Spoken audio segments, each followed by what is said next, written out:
We will have the conversations that few are prepared to have, and more importantly, conversations centered on rationality.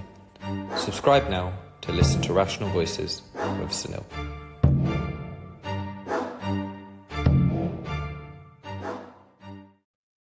Rafe, it's great to have you on. We're hearing talk right now, a lot of talk on slavery reparations. With David Lammy, rumours going around that we potentially, the UK may have to pay some reparations, or they're pitching this idea. Maybe we can take it a step back and we can talk about why this is being talked about now, and where this sort of push has come from on reparations. Yeah, well, I think, we have quite a lot of time for this podcast. I think it might be helpful for your viewers to fully understand why suddenly, out of nowhere, we're getting things like the return of the Chagos Islands to Mauritius, well, not the return, but the giving of the Chagos Islands to Mauritius at the cost of billions of pounds to the British taxpayer potentially, why we're seeing the move for decolonization and post-colonial theory through our schools, while we're told that mathematics is racist, science is racist, and why we have this call now. Suddenly, almost every week, we're getting calls for reparations and for apologies to be made for Britain's imperial and historical past. And to understand that, you need to firstly realize that Britain is now a post-revolutionary society. And that's the only way you can really make sense of what we've seen happening in this country for decades, but particularly within the last 15 years or so. The revolution has happened. It doesn't require mobs in the streets rampaging everywhere or red flags flying from the rooftops. This has been a very slow, quiet revolution.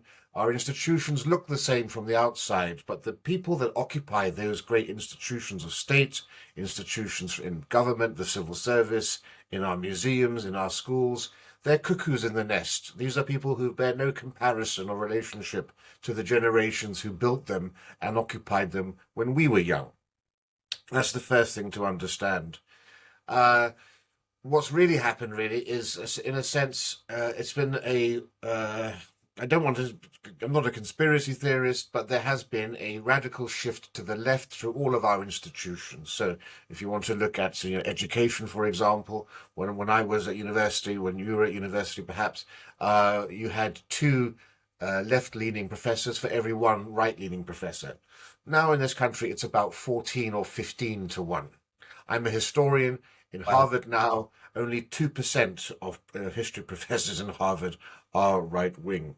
So this has been a cultural revolution that we've seen. The roots of this we can also discuss how this came to be. It's called the Long March Through the Institutions. Your viewers may be familiar with that expression. And what happened essentially was after the communist revolution, you had people like the Italian communist Antonio Gramsci and also the Frankfurt School in Germany, who realized that the Soviet type of communist revolution would never work in the West. Because what they realized was that the industrialized West, the lower classes, the working class, the proletariat, were actually small c conservatives. They were patriotic, much like you see in the Red Wall in this country today, who voted for Brexit and vote for Nigel Farage and reform. So they realized that if we want to actually have a left-wing hegemony, if we want to have the rise of the left in the West, it needs to be done in a different way. We need to control the culture. We need to take control of the institutions of the state. And this has to be done in order to essentially change the way people think, change public perceptions and public attitudes. Right.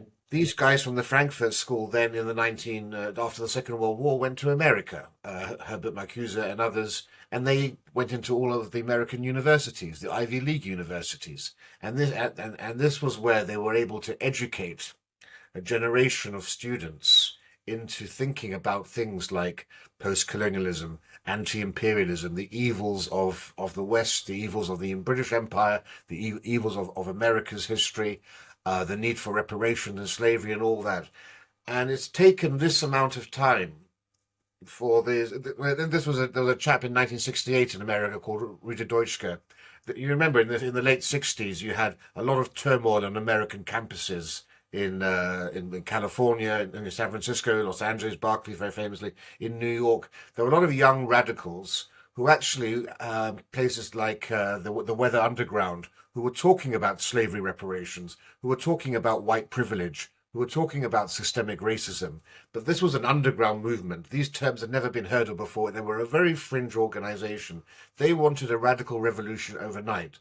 People like Rüder Deutschke said, this is not going to happen. You know, the American working classes are not going to buy into all of this elite concepts. You need to get into HR departments in businesses. You need to get into HR departments in factories and so forth.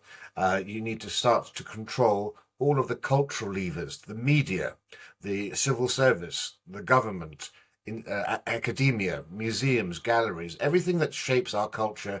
We need to take those over slowly. This is not going to happen overnight. We need to win people over by changing the way they view the world. And this has been a process of decades, the long march through the institutions. Then we got to, well, we saw all of these things that really come into a fore. 2015, 2016. You had all these you could see movements really coming into play. But it took the touchlight was the 2020 death of George Floyd. Suddenly, that acted as the catalyst around which all of these people who were in all these positions. It's not a conspiracy. They weren't working along some great communist mastermind plan, but these people's ideas had permeated. And it was at its core, it's a deeply Marxist viewpoint, but it's actually a lot of well-meaning liberals who didn't really understand the true Marxist origins of these very fringe ideas, which now became mainstream. And they perpetuated this out of the Be Kind movement, right? People wanted to be kind, and so they were advancing these concepts of white privilege and how everyone's an oppressor. But actually what they're doing is they've been perpetuating what James Lindsay calls the species of Marxism. Original Marxism of Karl Marx was all about the oppressor and the oppressed being the bourgeoisie and the proletariat. That was an attack on capitalism. But then you got feminism, and as James Lindsay said, well, if you look at it like this, if you look at Marxism as a species, as a genus, like a cat, so a cat is a genus, but then you get leopards, tigers, tabby cats, cheetahs, jaguars, different types of cat.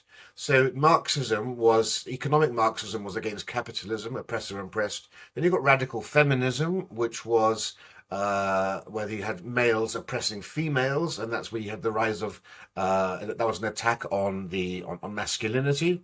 The next type of feminism, Lindsay says, you can see is gender ideology, queer theory, which is against heterosexuality being the oppressor, the oppressed being gays, and this essentially being an attack on the family as well as on masculinity.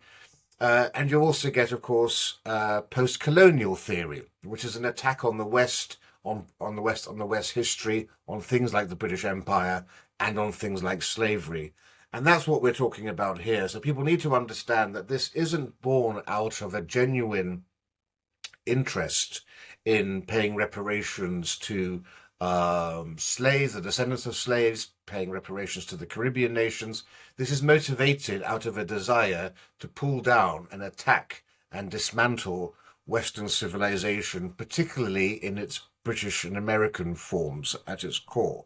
That's a very long way, but I think it's an important background so people can understand what's really motivating here. Because the call for reparations for slavery is not about slavery at all. Because if this was really about slavery, the people calling for reparations would be just as vocal, more vocal, about the injustices of modern slavery today, where 7 in every 1,000 Africans today is a slave. That's 10 million people.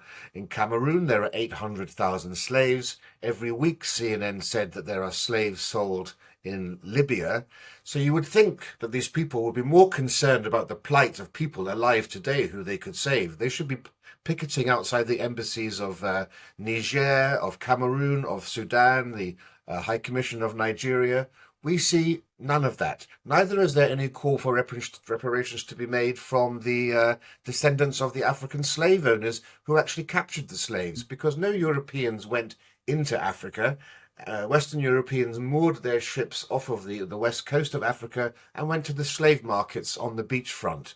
It was Africans who were enslaving other Africans. There were more slaves kept in slavery by Africans in Africa than were ever transported across the Atlantic. The Islamic slave trade carried on for centuries before the British and the French arrived, carried on for, carries on today in many respects, but carried on long after we abolished it too.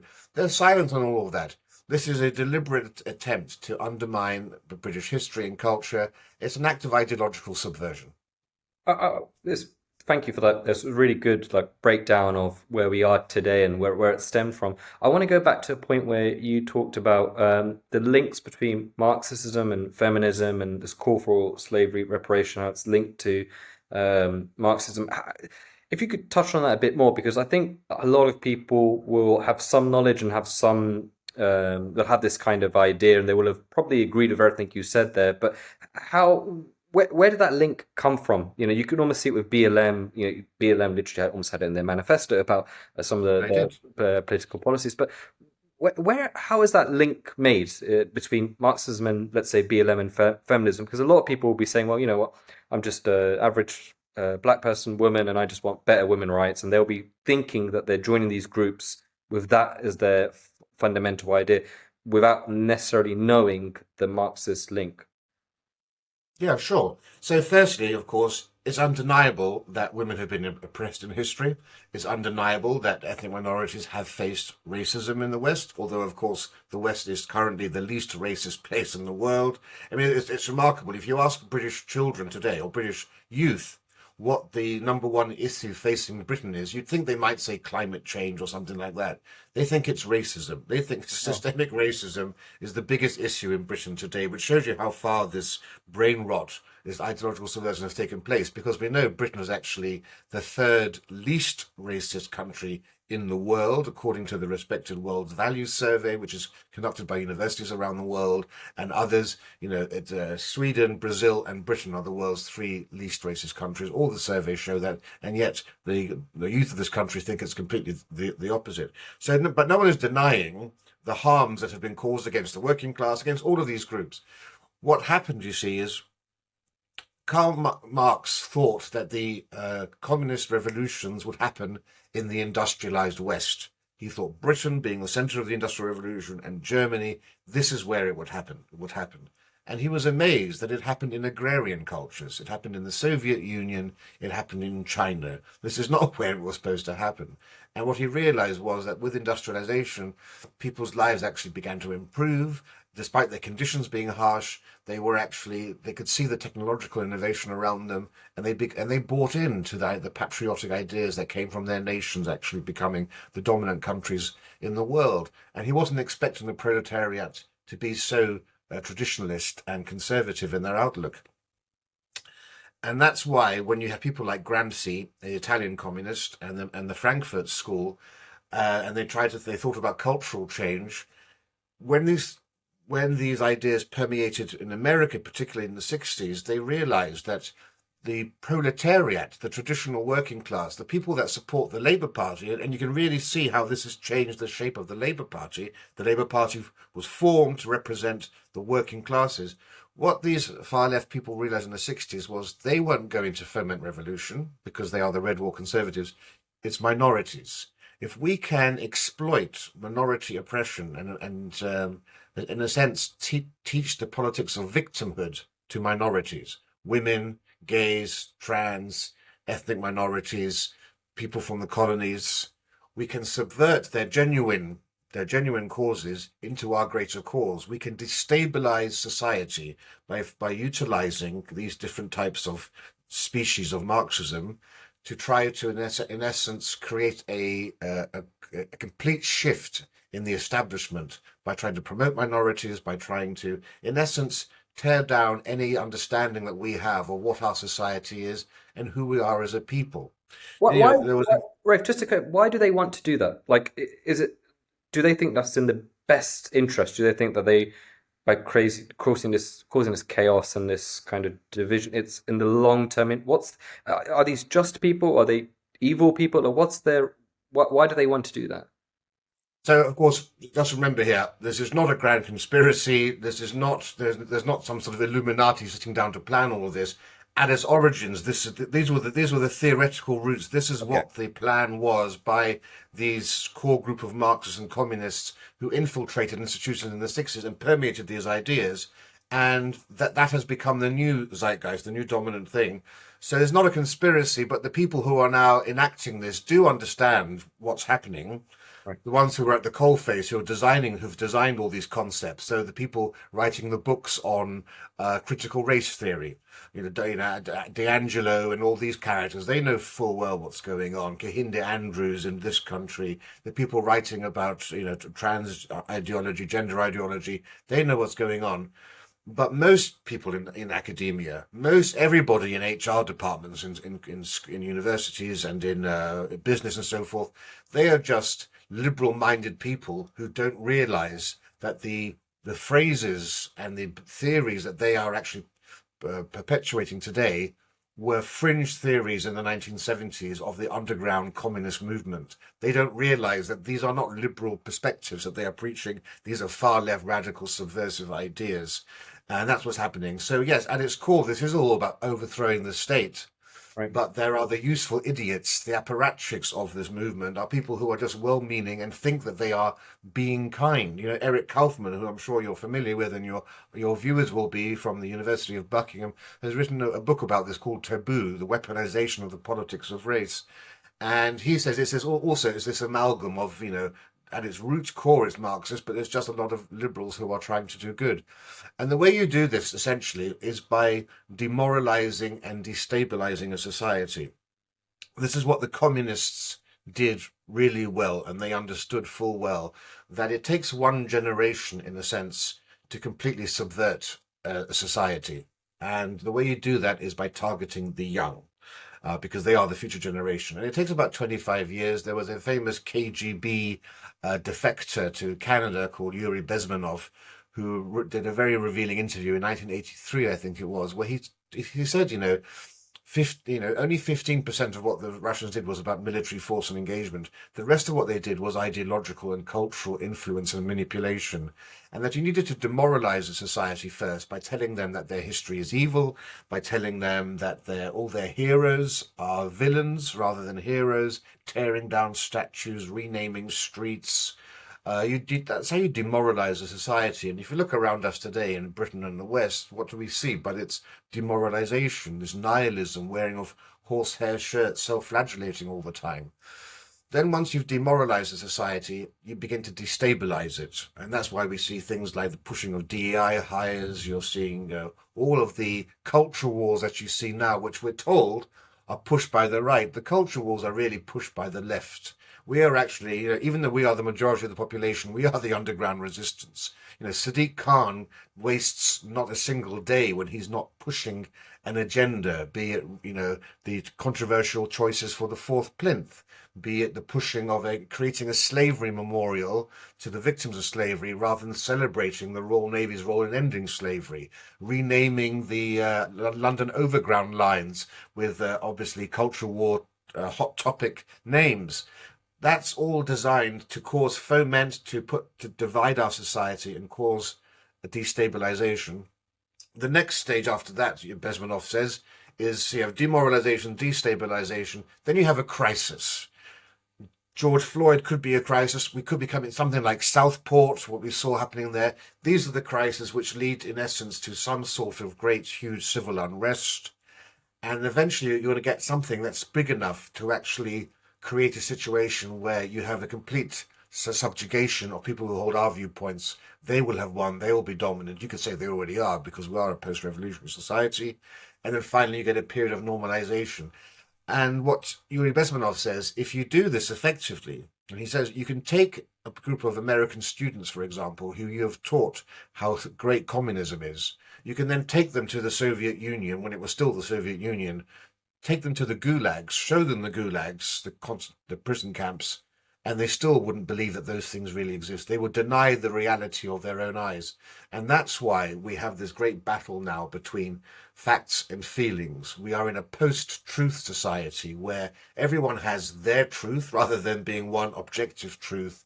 and no amount of factual debate, and that's what you and I do when we debate these people on GB News and elsewhere. We will present the facts of the case, which are unrefutable, and they simply won't hear it because it's their emotions and their truth trumps all. So this kind of change factor, it's apparent, I think, for you and me, and I think lots of the listeners. When did we really when did that really change? You've cited George Floyd as a really good a good example of when we saw the massive shift. What about the Me Too movement? Because it's not something I've really explored a lot, but we've had guests on here talk about it, the impact of Me Too. I saw Me Too when it happened. Maybe I just wasn't as plugged in then, but I saw it as an overwhelmingly positive thing. Now I look back and I think maybe not so. What do you think that had an impact on sort of the cultural shift in the West, the impact of Me Too?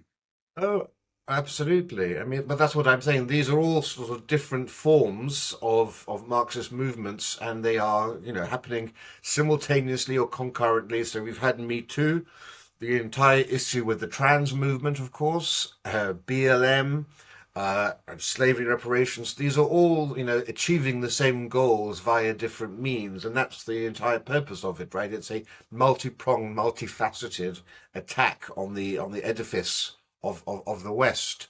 So yeah, I mean, it's interesting also to see the top trumps in all of this as well, right? Because when I was young, being gay or being Eastern European was the great key to getting access, getting promotion through affirmative action and so forth in this Right. country. Now it doesn't matter if you're Polish because you're white. So that doesn't get you anywhere. If you're gay, that doesn't really get you anywhere either. You need to be trans or you need to be black essentially now to fulfill those same roles. So there's almost here a hierarchy of victimhood status that's going on. And it's interesting to watch. I don't have a television, but I have a projector where once in a while I like to watch things on Netflix. And been watching a few of these American shows. Which were about 10 years long, began in sort of the 2010s. And the first few series are very enjoyable, very entertaining.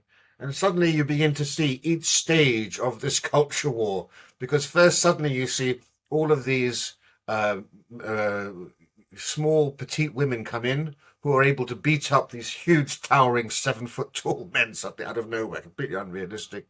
And suddenly you see, and that was a time when you've got the Me Too movement coming, and you start to see that happening. Then after George Floyd, suddenly you begin to see ethnic minorities, of course, being with colorblind casting, people fulfilling roles which, Anne Boleyn will be black suddenly, whereas of course you would never imagine having a historical account of an African played by a white person. So you can actually chart through some of these television shows the different stages at which the culture war has taken things up a notch. And now, of course, what you're getting is a lot of trans people entering into popular culture, whereas, as of course we know in this country, on the last census, 0.2% of the nation was trans. I think it's 200,000 people out of a population of 70 million or so. And so this overrepresentation takes place. And this is all part of that same process. It's That's a great way to look at it, seeing the changes in the Netflix series. It seems now that's like such a become such a prevalent thing now in terms of ticking the box of every single color, gender, race, and all of this sort of stuff. I suppose my next sort of question is going through history, and talking about the 60s and 70s and how we first started seeing a lot of this sort of Marxist ideas coming into universities, institutions. Um, where did this come from? So where did we start to see, aside from just Karl Marx? And I think the next sort of my point on this is, why were the institutions so skeptical? Why did they accept a lot of this stuff so seemingly so easily? Because I don't think many people would disagree with what you're saying in terms of the institutions now are full of far left and they're full of left wing ideology, and they probably always have been. But why was it so easy to infiltrate these organizations? Well, as I've said, it's because it's happened so slowly. This has been an imperceptible, I said quiet revolution. I've said a long march. You can call it a slow march. because essentially the Overton window, or whatever you want to call it, they just moved it along slightly, stage by stage, so imperceptibly that people didn't realize that their belief system, their value system is changing. And so, you can speak to people now who are in their 60s, and they may not even understand how dramatically their own worldview has changed within the space of 30 years. Whereas if you had spoken to their grandparents, their worldview wouldn't have really changed in 60 years. But we've all changed. I know that it's even influenced me.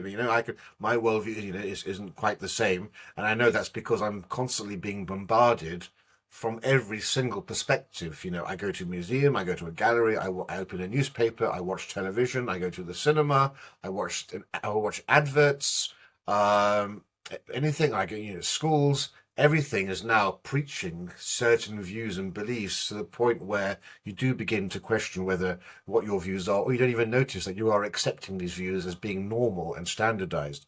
And we're saying that as people who are actually, involved in this, and we're aware of what's going on. Now, imagine that you are just a geography graduate, or you are somebody involved in an entirely different sphere. You're not going to know that what's happening around you is a form of ideological subversion, because you don't realize that things have changed in the ways that I've just explained. So that's what's happening here too. I've explained why it's happened. I explained why the Frankfurt School after the Second World War came to America, and Herbert Marcuse and others, they began to teach at universities. So essentially, what's happened is we've had now two or three full generations, 4 generations, who have now come through that system and have now gone through every single tier of society. And a lot of it also comes down ultimately to our education system. And this is the root cause. And the fact is now that universities are not where the rot sets in. The rot sets in primary school and in secondary school. When people often talk about we need to reform our universities, and I say to them, that's too late. My line is, if the hair is blue, there's nothing you can do. You need to get them in primary school. We know that they first hear about systemic racism. They first hear about white privilege in primary school. Aristotle famously said, "Give me a child of 7, and I will show you the man." Well, that's very true. Your ideas begin to be set at that early age. And now we have children going from the age of 5 to the age of 21, going through an education system where teachers are now 90% left-leaning. Now, look, the majority of teachers are very noble, well-meaning. They're doing a tough job on a lousy salary, but children learn by osmosis the opinions of their teachers, subtly. Well, even not so subtly. We've had teachers wearing Jeremy Corbyn t-shirts, and if you say that you like the Tory party, you get sort of frowned on, microaggression looks and so forth. But what we've seen is that in the space of about 30 years, the teaching profession has gone hugely one way. I don't want to see a right-wing teaching profession. I don't want to see a left-wing teaching profession. I want a balanced teaching profession. People shouldn't be bringing their politics into the classroom, but nevertheless, children do understand the positions of their teachers, and they are not being taught, for example, about the heroic efforts that the British did to abolish slavery. They learn all about the evils. They're not being taught the good stuff about the British Empire. They're only being taught the negative. I don't want to hide the negatives of anything, but I don't want to only focus on things that demoralize our society and essentially set up our culture for failure. One of the most popular children's books and phenomena has been this thing, Horrible Histories. You may have heard of BBC Horrible Histories. There's been a play, television shows, books, and everything else. The guy who created it, the guy who writes all of this stuff, is a Marxist.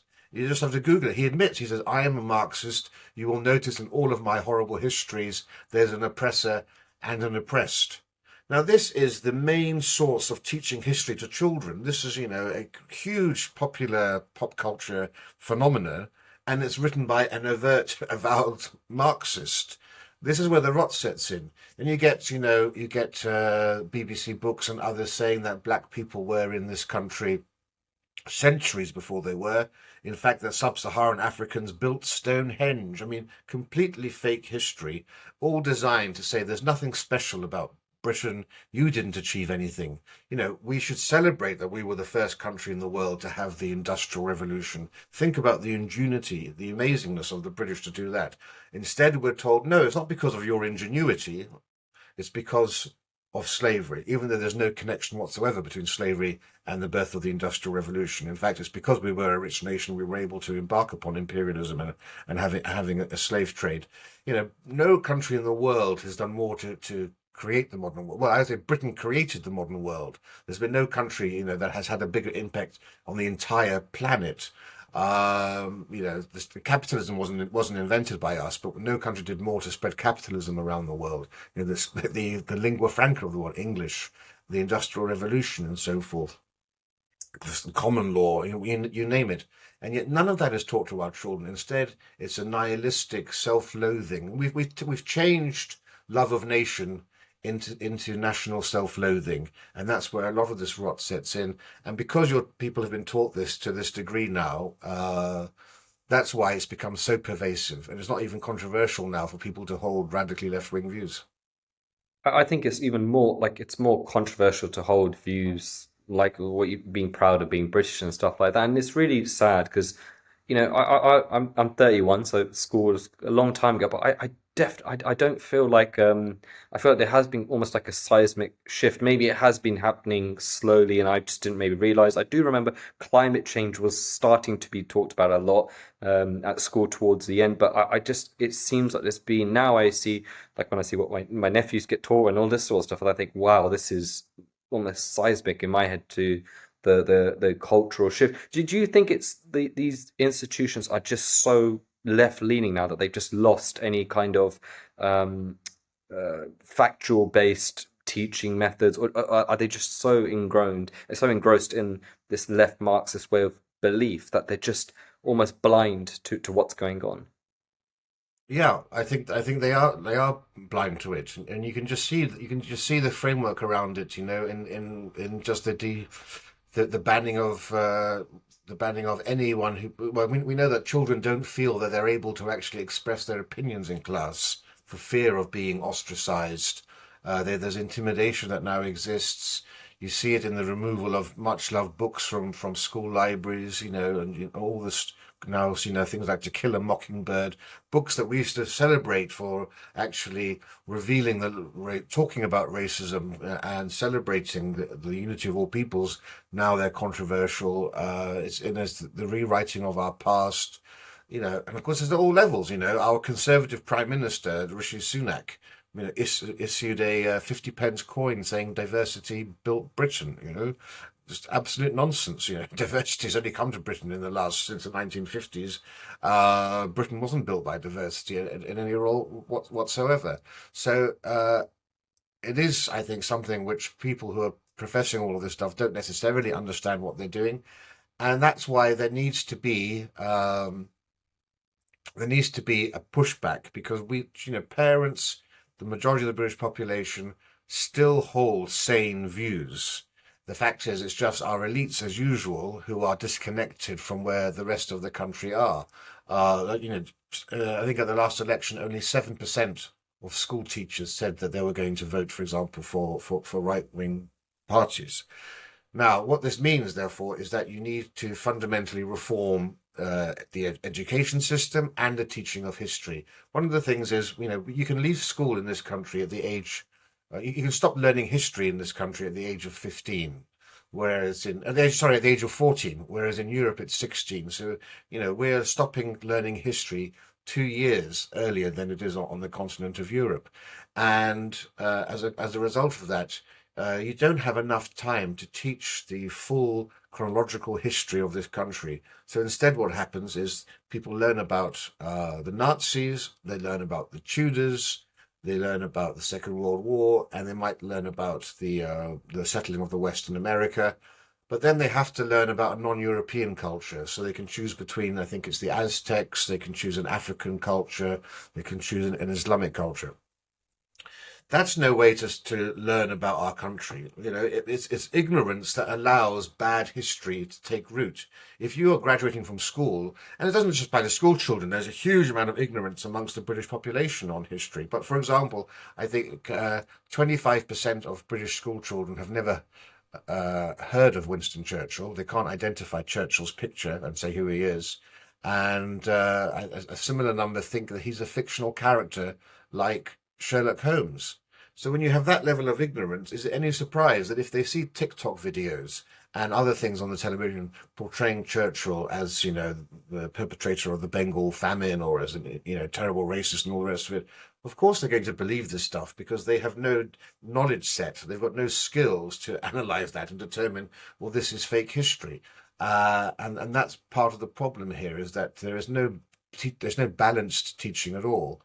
And as a result of that, we have the most radically left-wing youth in history. I think people need to understand we've never before seen a generation like this. People often say, oh, yes, well, in the 60s, surely everyone was also left-wing. The difference is on things like the monarchy, for example, we've never seen such high support for a republic. As across a whole slew of issues, the young today hold radical left-wing views which far exceed those of the 1960s, and crucially, they're not becoming more conservative as they grow older. It used to be said, if you're not a liberal at 25, you have no heart. If you're not a conservative at 35, you have no brain.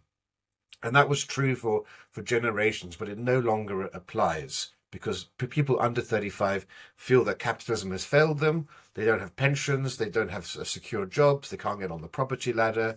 They're being they're being indoctrinated with this left-wing ideology at the same time. And so it's no surprise, therefore, that they're cleaving to these sort of radical left-wing ideas. And unless we tackle the youth, I always say there's no chance of winning the war on woke if we don't first win the battle for young minds. We need to ensure that our young children are taught how to think, not what to think. And that's fundamentally important, and not enough is being done to do that. And there are a huge number of ways of doing that. One of the things also is to get more conservative leaning people into academia, not to dominate it, but to balance things out. So, under the Tories, you had a plan for, it's called the Troops to Teachers program, where ex-military people looking for a second career would be encouraged to go into teaching. Great way to have role models, instill discipline in schools. The military tend to be more right-leaning. Also bringing people in from the business world into teaching jobs. And what that does is that brings them corporate people who are able to get into the administrative structures of schools, because the left's great advantage over the right has been that the left have always understood the importance of taking control of the levers of power. Tony Blair, classic example of this, with the quangos and everything else. The left dominate bureaucracy, the administration, and therefore the hiring of people within all of these institutions. And people on the right simply haven't understood that. That's why, Cameron and Johnson and Sunak did nothing to try to put right-wing people back into positions of power in these institutions. These are some of the ways this can be done, I think, within education. So you've talked about some of the ways education-wise. What about outside in terms of the influences for some of these kids and just generally? Every time we mentioned Netflix and stuff, I saw something recently where it's very interesting your point on children and how these groups target children. I think it was Transformers where it was for kids, Transformers, like the cartoon version, and there was a clip where the robot essentially says you can't call me he, call me they or them or something like that along those lines. It was very softly done. So and what's crazy is maybe me being with my political thinking and just being aware, I straight away I was like, wow, this is crazy. Whereas maybe somebody else who's just watching it, well, a child I don't think would necessarily pick up on it, but parents maybe not aren't so aware and they would have just maybe brushed it to the side. So it seems so absorbed in our culture. Do you see that changing at any point, or like I, how do we shift that away? Yeah, so I mean, it certainly until recently it was the case. I said I don't have a television, but if when I would go to my parents' place and watch television there, I would, I always love looking at the commercials. And if you saw any white person during a commercial break, it was quite astounding. Uh, a white man was almost, almost like a dodo. And if you ever did see a white man, he was always in a position of weakness, Yeah. or he was incompetent, or he was a villain. It was always one of those things. Um, there is a slight change happening because of what's happening in America. There has been a mini revolt in America. You saw that with Bud Light, with the Dilvain, whatever his name is, the with the Bud Light beer Yeah. commercial being promoted by somebody who claims to be trans. You saw this with Harley Davidson, and others have rejected woke DEI programs and so forth. And the decline of Disney. Disney has, of course, produced so much woke content, and there's been such a backlash against that. There is the beginning of a shift in the dial there. I'm beginning to see just the sort of the first buds, the first green buds of that happening here. Perhaps we've also had in the city, I think, emboldened by Trump's policy on abandoning DI programs in America. Now the City of London, our financial district for the UK, is talking about doing away with some of these similar DI programs, etc. So we're in the foothills of something, but it's too early to say how this is going to change. And in many cases, it may be too late because, as you say, the young now think all of this is absolutely normal because that's all that they know. If you're born into a culture, you automatically think it's always been thus, and these things are perfectly normal. But as you say, it's because it's so endemic. It's everywhere. You can't escape it. Even when I go onto the tube, even going underground on the tube, I sit there. A bit of you think of a momentary respite from the culture wars. I look up and there's one of the Mayor of London's poems going on about Windrush and the evils of empire and so forth. So there's literally no escape from this wherever you go. I think that's the really concerning thing. Sometimes I think to myself, it's just social media. I'm just seeing this on social media, but then I turn on the TV, I see it there. I go outside, I can see it visibly almost everywhere. And in actions, you'll see. I feel like there's more people who are wearing either politically charged clothing and stuff like it. It just seems like it's absolutely everywhere. And it just, what I find even more crazy, it seems so normal. Like it's not. It's very normalized, and you've talked to mini revolt in America. How important do you think the Trump victory was in terms of this cultural shift occurring? Do you think there's an argument, you kind of alluded to it earlier, in terms of the people in the 60s would say, oh, the 60s was also really radical when it was also very thing, and you rightly pointed out it's a lot worse now than it was then. Do you see like what I'm trying to say is, do you think had Trump not won, let's say, and it was Kamala Harris, do you still think a revolt would have happened sooner or later, or do you just think this is where we'd be doomed along? Yeah, well, as a historian, I try not to look forward too much, but yes, I mean, it's difficult to see. You needed to have because what Trump is doing now is fascinating. It is a counter-revolution. There's no other way to describe it. And with all counter-revolutions, they can go too far. And so I'm supportive of a lot of the things that I've seen being done domestically. Some things make me slightly uncomfortable in terms of foreign policy, things like his attitude towards Colombia and Mexico, I fully support. Attitudes towards, Canada and Denmark, I'm not very happy with. Um, so I think there's a great opportunity here for a great global reset in the culture because of what's happening in America. There's potential for what he's doing to become a great tsunami that sweeps over the Atlantic and crashes on the shores of this country, and I think that would be very welcome. But there's also something which I don't think people on the right here are considering enough, because a lot of what he's doing is so shocking to mainstream people in this country, and even people on the right, uh, that it might actually make people here more fearful of inviting that into this country. Right. And so, we're not seeing any evidence of it polling wise because the Reform Party has now overtaken the Labour Party and the Tory Party in recent polls. But I do sort of have this slight worry because Nigel Farage is trying to appeal to the broadest population possible. So he's keeping his powder dry. He's not been very, very hard on immigration. A lot of us want him to be a lot harder than he is. And he's sort of being rather reticent to commit himself to much stuff.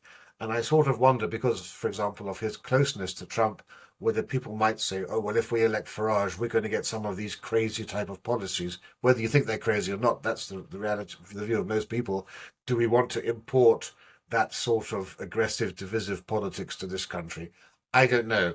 But because America is, of course, the great international cultural empire that it is, because American culture infuses the West, and we are the way we woke is an American.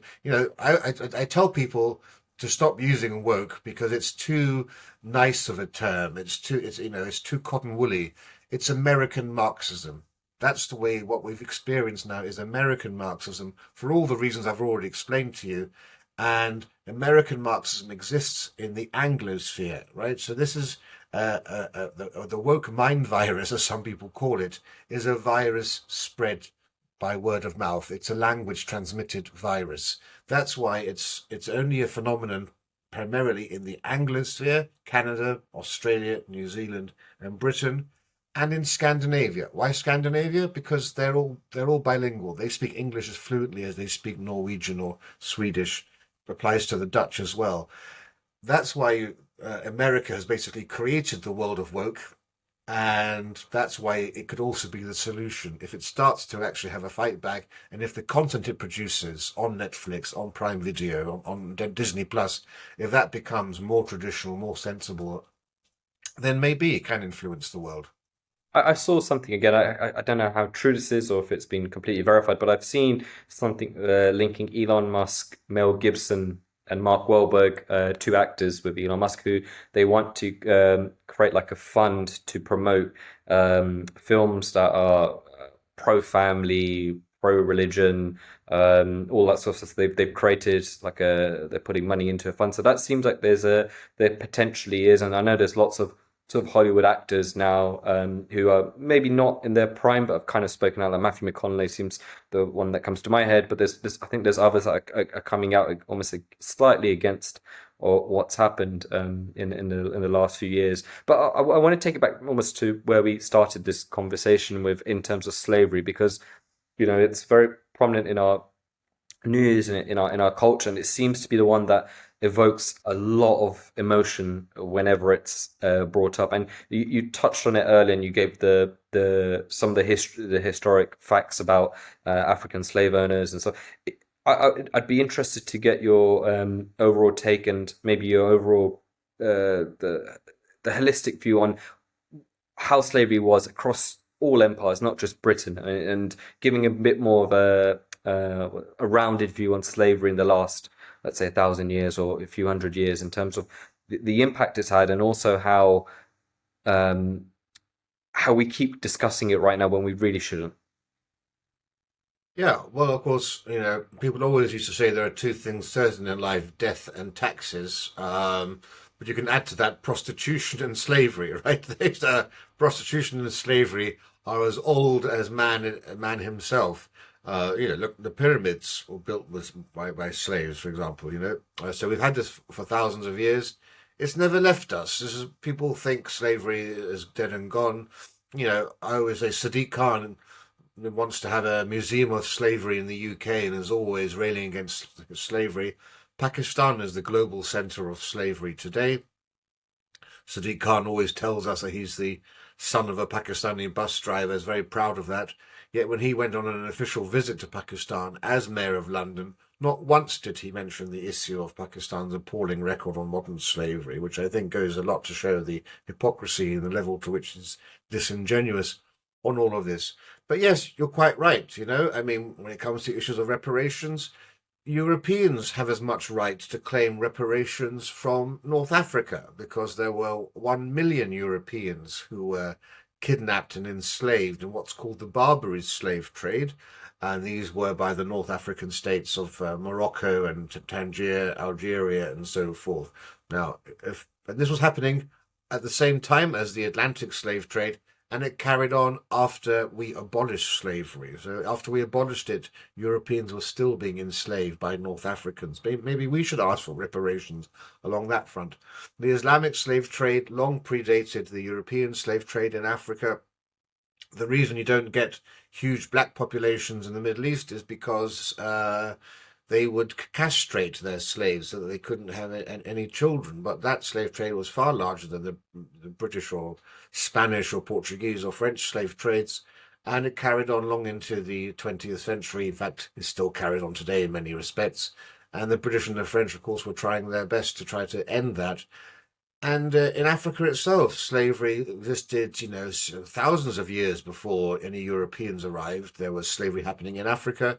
As I said, Africans would enslave other Africans, usually prisoners of war and others, and would keep them on their properties themselves. And in the kingdom of Dahomey in West Africa and Benin, brutal slave sacrifices would take place, where thousands of slaves were ritually sacrificed every year in these religious ceremonies. The British tried to stamp it out, were appalled by it, the French as well. I mean, a lot of stuff was done by the British Empire to try to stop a lot of these barbaric practices that were taking place. Headhunting in New Zealand, FGM, female genital mutilation in East Africa. You had the Suchi, the burning of Hindu widows on the funeral pyres of their husbands, the infanticide of young girls in India, and the British allowed Hindu widows to remarry as well. But yeah, everywhere in China, slave labor. I mean, you could even say in the Gulf states now, indentured labor is still going on, which is a form of slavery in terms of the terrible conditions in which workers have to exist. So slavery is universal. What's unique is that Britain and Western Europeans became the first civilization in history to abolish it. And that's unprecedented. What we had was the evangelical movement, this rare moment in history during the 19th century when Christian humanitarians rose up and said that all people, all men are created equal. Some may be more advantaged than others, but eventually all peoples of the world will be equal. And they spoke out against the injustices of that. Even King George III, who the Americans love to hate on, King George III, when he was a young man, wrote an essay against the evils of slavery. And this evangelical Christian movement led to Britain becoming, I think, the first country in history to deliberately make itself poorer in order to advance a moral good, the abolition of slavery. It expended, well, it paid out £20 million, which was about, I think, 43% of its entire budget, a sum equivalent to £200 billion today, to liberate and free the slaves. Having paid that huge amount of money to free the slaves, it then spent 2% of its annual GDP every year, a sum equivalent to our entire modern defence budget, on the West Africa Squadron, the Royal Navy squadron that enforced an end to the slave trade on the seas, including seizing and capturing foreign ships that were carrying slaves, including American ships, and a huge loss of life of British Royal Navy sailors enforcing an end to the slave trade. And that, I think, deserves huge celebration and acknowledgement, and a big memorial in London. That's no other culture has done that. And then, of course, the most resistance to the end of the slave trade came from Africans. Africans were completely opposed to ending slavery because it was such a part of their culture and way of life, and also so lucrative to them as well. And so the British had to enforce, and the French, and enforce the end to slavery in Africa too. And those people who say, oh, well, but look at all the, certainly the Caribbean nations have been disadvantaged by slavery and they need reparations and so forth. There's absolutely no justification for that. I've asked people to prove to me in what way the lives of the descendants of slaves around the world have been denigrated by slavery, and there is no evidence for it. The richest black diaspora in the world are black Americans. Then you get black Canadians, black British, and so on. If you look at the Caribbean, the life expectancy in the Caribbean is 10 to 15 years longer than it is in West Africa, where most slaves came from.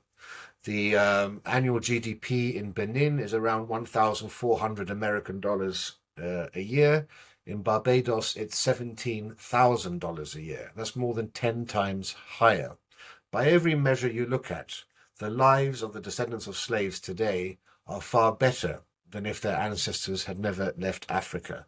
You know, when Muhammad Ali went to Zaire to fight the rumble in the jungle against George Foreman, someone asked him, "What's like? What? How do you feel being here in Africa?" And he said, "I'm sure glad my granddaddy got on that boat." None of this is to say that slavery, of course, we shouldn't need to say slavery was abhorrent and awful and one of the biggest stains on Europe's history. And if we were debating this in 1807 when we abolished the slave trade, or 1833 when we abolished slavery, I would be in full support of reparations, because the victims of slavery, the slaves themselves, would be alive and they would be entirely deserving of reparations. But we're talking about over 200 years ago, and there's no evidence that the great, great, great, great, great grandchildren of slaves today have been negatively impacted by that. In fact, all the evidence shows just the opposite. I think you've completely destroyed any of the argument in terms of when it comes to reparations and anything related to slavery. It's been great to listen to you, Raven. There's so much more I want to ask you and discuss. I'm just conscious of timing, so I have like a closing ritual on this podcast that we do every single episode, and so we'll keep with that tradition. And in short, it is what is your unpopular opinion that you think should be popular? So it can be anything that we've discussed in the last hour or so. It can be trivial. It can be something completely different. But in short, what is your unpopular opinion that you think should be popular? My unpopular opinion that should be popular is how the genius and exceptionalism of the West is a product of the Catholic Church's ban on cousin marriage, and that cousin marriage is one of the great stains of our time.